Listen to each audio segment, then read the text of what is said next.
அஸ்ஸலாமு அலைக்கும். இங்கே பார்த்தீங்கன்னா 2 பேர் நிற்கிறாங்க பாருங்கள். இவங்க 2 பேரும் குட்டி போட்டு 3 நாள் ஆகுது. ஆனால் இவங்க தாய் இறந்துட்டாங்க.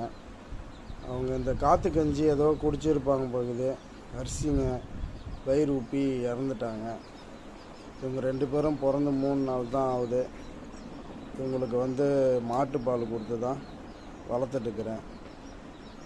எல்லாம் துவா செய்யுங்க. இவங்க 2 பேரும் நல்லபடியாக வளர இவங்களுக்காக பால் பாட்டில் 2 வாங்கி வச்சுருக்குறோம். இது வரைக்கும் பாருங்கள், பால் பாட்டில் இந்த 2 பால் பாட்டில் தான் 2 பேருக்கும், புரியுதுங்களா? இப்போ அவங்க பாலுக்காக நிற்கிறாங்க. காய்ச்சி வச்சாச்சு, இப்போ கொடுக்க போகிறேன்.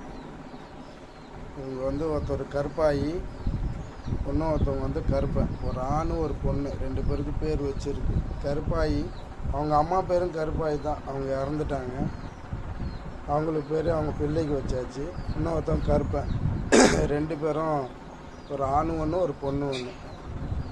துவா செய்யுங்க. இன்ஷா அல்லாஹ் இவங்களை நல்லபடியாக வளர்க்கணும்.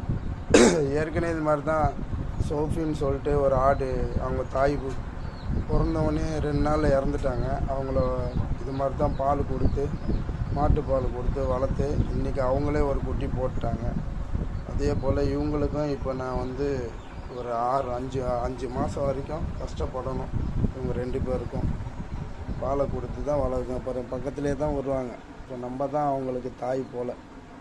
ஏன்னா நான் வந்தவொடனே வந்துடும் 2மே பாலுக்காக வச்சுருக்கிறேன். இப்போ பால் கொடுக்க போகிறேன். சரி, ஓகே, இன்ஷா அல்லாஹ் துவா செய்யுங்க. அஸ்ஸலாமு அலைக்கும்.